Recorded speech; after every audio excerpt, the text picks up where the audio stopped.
ॐ श्री महाप्रज्ञ गुरवे नमः।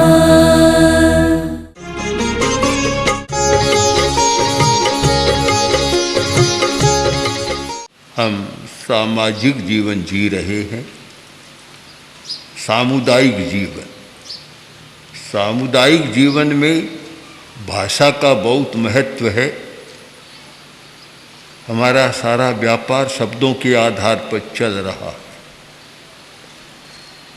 अगर शब्दों का जाल न बिछा हो तो शायद प्रवृत्ति सिकुड़ जाए, बहुत छोटी हो जाए। सारी प्रवृत्तियाँ शब्दों के आधार पर चलती है। तुम जाओ, यह करो, वह करो, कौन कहाँ से आया, क्या यह संवाद दो, सारा काम शब्दों के आधार पर चलता है। और विचार भी शब्द के आधार पर है। विचार का मूल आधार है कल्पना, स्मृति, और वे दोनों शब्दात्मक हैं। चिंतन भी शब्दात्मक है। तीनों कार्य, मन के तीनों कार्य, तीनों विचार, चिंतन और स्मृति, तीनों मन के कार्य हैं और सब शब्दों के साथ चलते। तो हमने सारी दुनिया को शब्दात्मक बना दिया और इसीलिए शायद भर्तृहरि का वह मत प्रचलित हुआ था कि शब्दमयम जगत। वेदांत ने कहा ब्रह्ममयम जगत, तो भर्तृहरि ने कहा शब्दमयम जगत। सब कुछ शब्द से पैदा हुआ है। उनका वाक्यपदीय ग्रंथ इसका बहुत समर्थन कर रहा है कि शब्द ही सब कुछ है और शब्द से ही सब कुछ पैदा होता है। तो शब्दात्मक बना दिया और इसीलिए हम शब्द पर बहुत विश्वास करते हैं। ध्यान क्यों? इसलिए कि शब्द के बंधन से हम मुक्त हो सके। हमारे भीतर बहुत ज्ञान है, ज्ञान की क्षमता है, शक्ति है, किंतु जब तक शब्दों के कारा में आदमी बंदी रहता है तब तक बहुत बड़ा ज्ञान उसको नहीं होता, भीतर का ज्ञान नहीं होता। और वही ज्ञान बड़ा है जो भीतर का ज्ञान हो। बाहर का ज्ञान तो बहुत छोटा है, बहुत सीमित ज्ञान है और हम सीमित ज्ञान को भी बहुत बड़ा मान रहे हैं। भीतर का ज्ञान बहुत विशाल है, जो इंद्रियों से परे अतीन्द्रिय ज्ञान है। हमारा अतीन्द्रिय चेतना का विकास है, बड़ा बहुत है, पर उसका हमें कोई अनुभव नहीं है। और जब तक कोई अनुभव नहीं होता आदमी कुछ कर नहीं सकता। जब तक ज्ञान नहीं होता तब तक आदमी संदेह में रहता है। संदेह ऐसा सार्थक भी होता है और निरर्थक भी संदेह होता रहता है। ज्ञान बहुत आवश्यक है और बहुत आवश्यक है भीतर का ज्ञान। और वह ज्ञान कब होता है कि जब हम शब्दों से मुक्त होते हैं। धार्मिक लोग कहते हैं बंधन से मुक्ति, और योग में ध्यान के क्षेत्र में जो धर्म का एक विशिष्ट प्रयोग है वहाँ कहा जाता है शब्दों से मुक्ति। अगर शब्दों से मुक्ति है तो तुम अतीन्द्रिय चेतना के स्तर पर चले जाओ और शब्दों के जाल में फंसे हुए हो तो तुम अतीन्द्रिय चेतना तक नहीं पहुंच पाओगे। इसीलिए ध्यान के प्रसंग में यह निर्देश दिया जाता है कि चिंतन मत करो। क्यों? कि चिंतन भी शब्दात्मक होता है, शब्दों के बिना चिंतन नहीं होता। निर्विचार रहो, कोई विचार न आए। निर्विकल्प और निर्विचार, यह निर्विचार अवस्था, निर्विकल्प अवस्था इतनी महत्व की अवस्था है कि जिस व्यक्ति को आध्यात्मिक चेतना का विकास करना है, जिस व्यक्ति को अतीन्द्रिय चेतना का विकास करना है, उसके लिए शक्तिशाली साधन है निर्विचार अवस्था, विचार शून्य अवस्था, थॉटलेस स्टेट ऑफ माइंड, विचार शून्य मस्तिष्क की अवस्था, वह बड़ी महत्वपूर्ण है। इसीलिए ध्यान में पहला है कि विचार मत करो, चिंतन मत करो। चिंतन का निषेध क्यों? व्यवहार के क्षेत्र में तो वह अच्छा माना जाता है कि जो व्यक्ति ज़्यादा चिंतनशील होता है, विचारशील होता है, उसे सब लोग सम्मान देते हैं और विचार करने के लिए बुलाते हैं। और ध्यान का क्षेत्र एक अलग है, वह कहता है विचार करना छोड़ो, चिंतन छोड़ो, निर्विचार और निर्विकल्प रहो। हमारी गोष्ठियाँ होती थी गुरुदेव के पास, साधु साधियों की गोष्ठियाँ, और काफ़ी गंभीर विषय भी आते, कभी साधारण विषय भी आते, सब तरह के विषय आते। तो हमारी गोष्ठी हो जाती और गोष्ठी में समाधान अब भी शेष रहता कि और इस पर चिंतन करना है। गोष्ठी संपन्न हो रही है, सब हम जा रहे हैं गुरुदेव को वंदना कर, तब गुरुदेव मुझे कहते हैं कि हमने चिंतन तो कर लिया, अब तुम जाओ और अचिंतन में से जो निकले वह बताना। मतलब इसका मतलब अचिंतन में जो निकलता है, चिंतन वहां तक पहुंच ही नहीं पाता।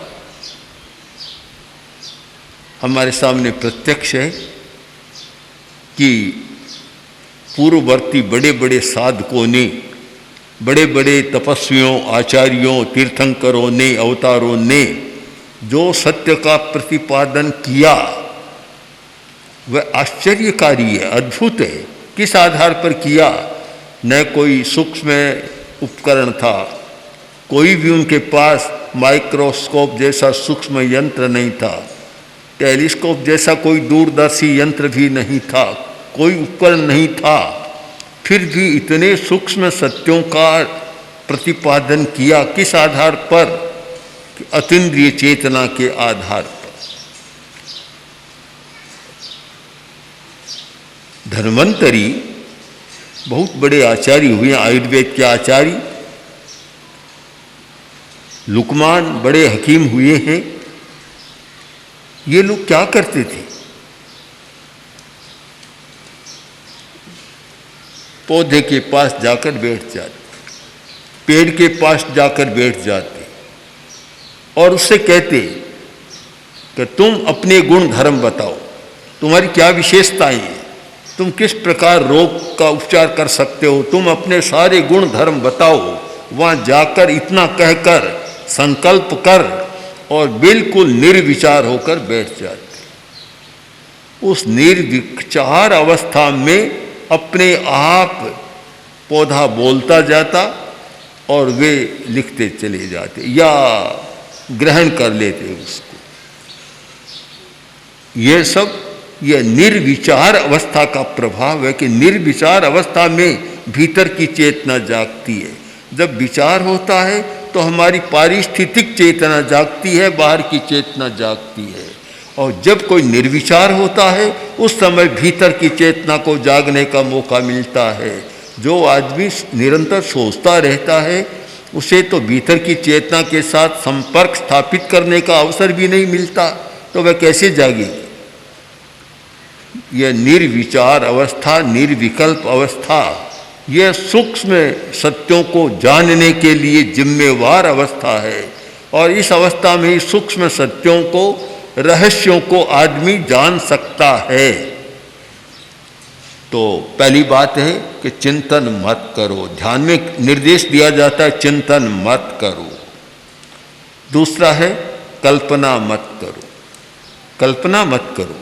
कल्पना भी शब्दात्मक है, यानी शब्द के बंधन से मुक्ति पाना है। तो चिंतन मत करो, इसका मतलब शब्द से मुक्ति पालो। कल्पना मत करो, इसका मतलब है कि कल्पना भी शब्दात्मक है, इसलिए कल्पना से भी छुटकारा तुम पा लो। कल्पना मत करो। बहुत बड़ा समय हमारा कल्पना में बीतता है, बहुत समय लगता है। आदमी कल्पना करता रहता है, कल्पना का ताना बाना बुनता रहता है और कुछ होता नहीं है, और वह कल्पना, काफी कल्पना व्यर्थ चली जाती है। प्रसिद्ध कहानियां चलती है शेख चिल्ली की कि कल्पना में कहाँ से कहाँ पहुँच गया। केवल कल्पना कल्पना से में बकरी खरीदा, आगे कल्पना चलती गई कि विवाह कर लिया, लड़का पैदा हो गया और धन भी आ गया, अब गाय भी रख ली, दूध भी हो गया, दही हो गया, अब दही का माटा लेकर और लड़का पोता लड़का आ रहा है, आकर कहे कि बाबा चलो दही खा लो। अभी नहीं, अभी नहीं, बस कल्पना में चल रहा था, अभी नहीं। सिर को हिलाया कि अभी नहीं, सिर पर हंडी थी और नीचे गिरी वो और फूट गई, और कुछ तो था नहीं। कोरी कल्पना ही कल्पना का जाल। हम कल्पना को भी छोड़ें, ध्यान में तो कल्पना न करें, वैसे भी पूरा दिन रात कल्पना में न बिताएं। जितनी आवश्यक करनी होती है उतनी करें, ज़्यादा न करें। कम से कम ध्यान काल में तो कल्पना न करें। तो चिंतन की वर्जना, क्योंकि वह शब्दात्मक है।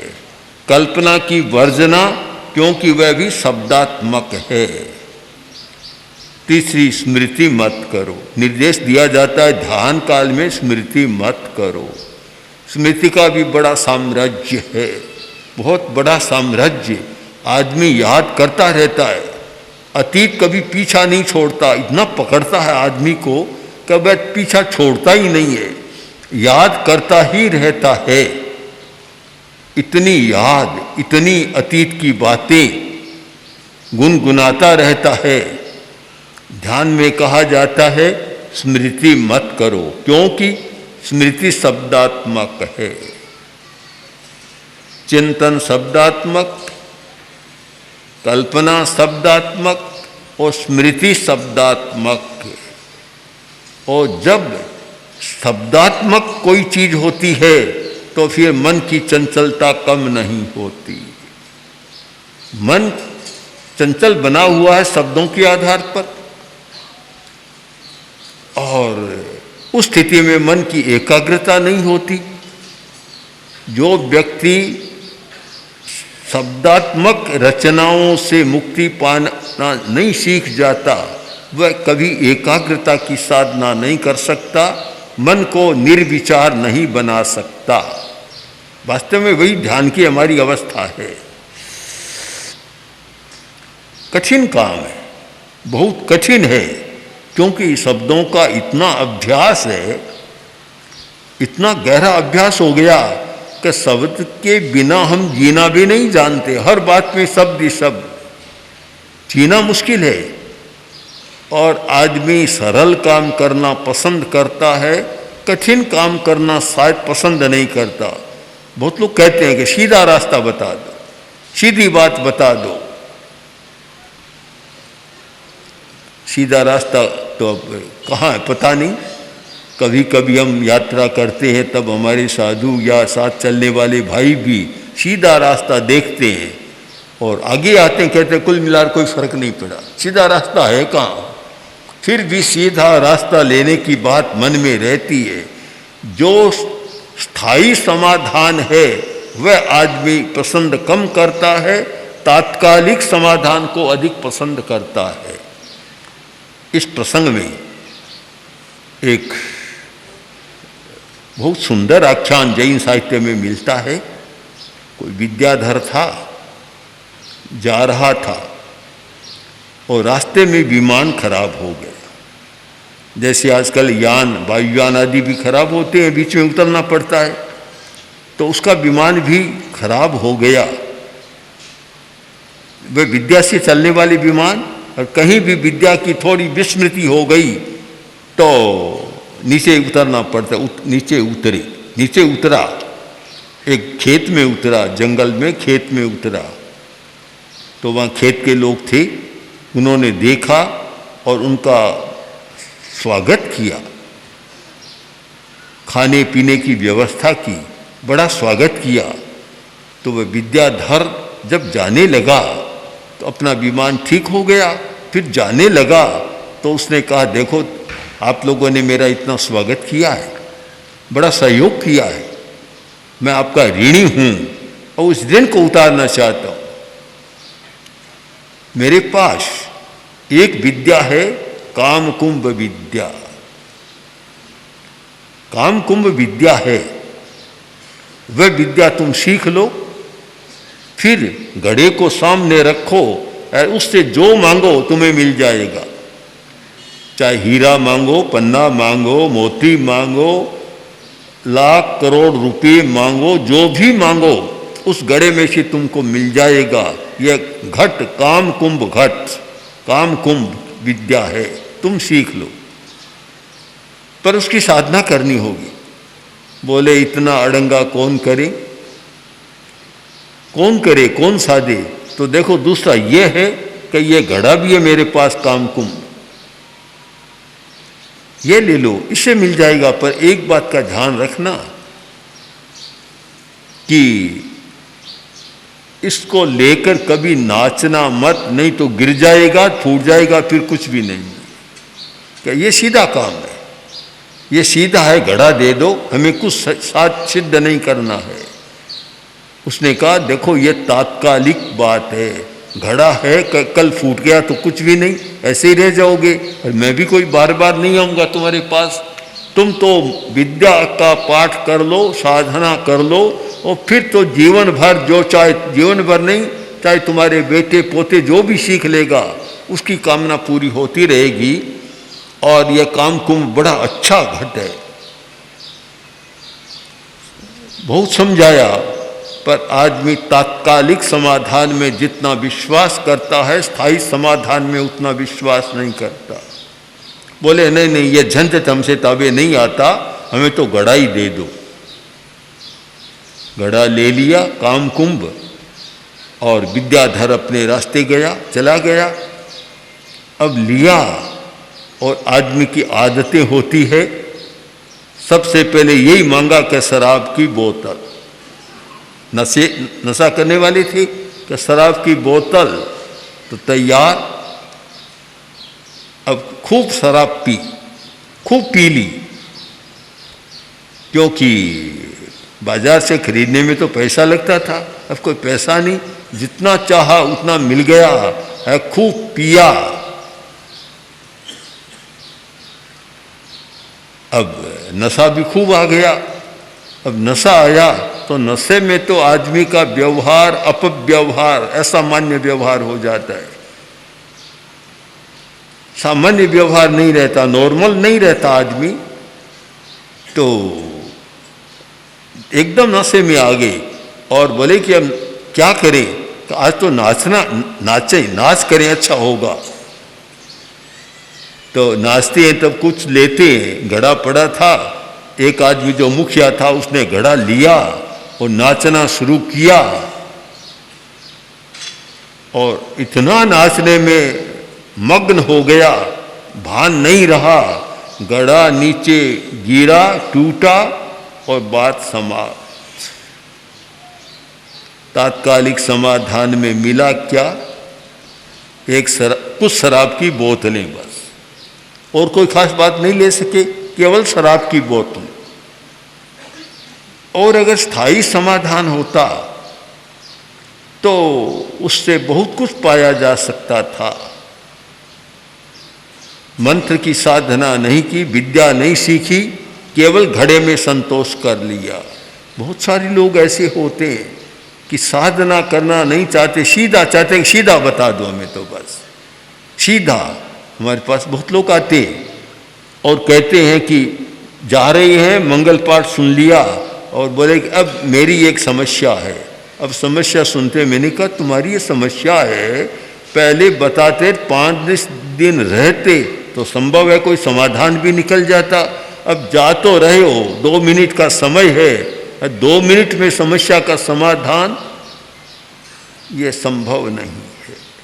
हमें स्थायी समाधान की खोज करनी चाहिए और वह स्थायी समाधान साधना के द्वारा ही संभव है। सीधा रास्ता मत खोजो, जो सही रास्ता है और जिससे स्थायी समाधान हो सकता है उस रास्ते को खोजना है।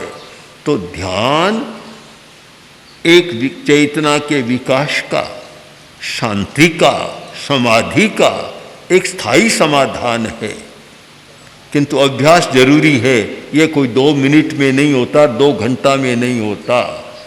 उसके अभ्यास के लिए तो जन्म भी खप जाते हैं, तो कम से कम बहुत लंबा समय होना चाहिए।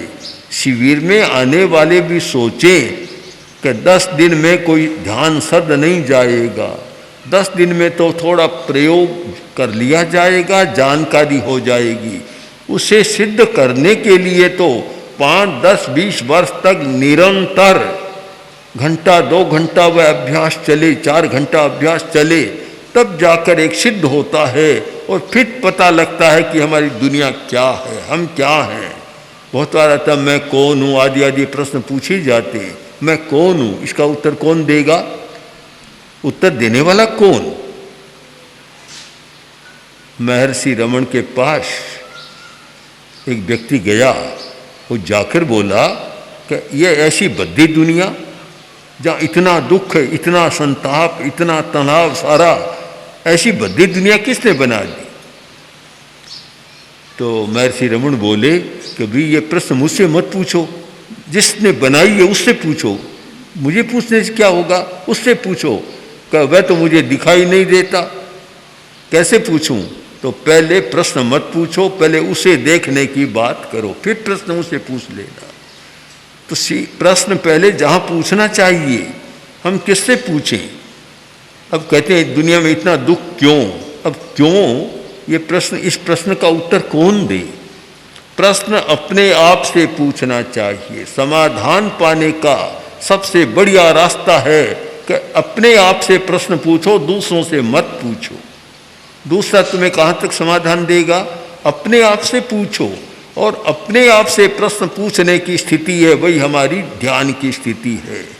जब हम अपने आप से प्रश्न पूछने लग जाते हैं, अपना अन्वेषण करने लग जाते हैं और अपने आप को देखना शुरू कर देते हैं, उस अवस्था में जो हमारी चित्त की अवस्था होती है वह हमारी ध्यान की अवस्था है और उसी में हमें स्थायी समाधान मिलता है।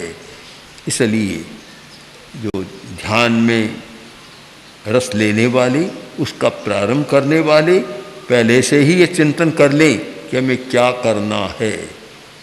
10 दिन का शिविर, जितना भी शिविर हो, उसमें क्या करना है, तो सबसे ज़्यादा यही विचार करें कि जहाँ तक संभव हो शब्दों से दूर रहना है, शब्दों से मुक्ति पाने का प्रयत्न करना है।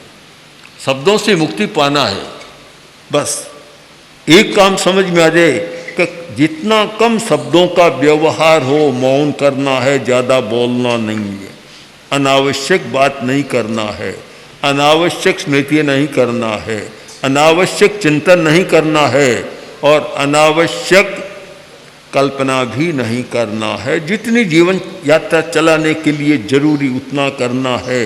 इतनी बात समझ में आ जाए तो ध्यान का अभ्यास बहुत अच्छा हो सकता है और वह अभ्यास आगे स्थायी समाधान की ओर व्यक्ति को ले जा सकता है। इसलिए ध्यान करने वाले व्यक्ति को पहले ध्यान के उद्देश्य और परिपार्श्व को समझ लेना चाहिए। ओम आर। ओम श्री महाप्रज्ञ गुरवे नमः।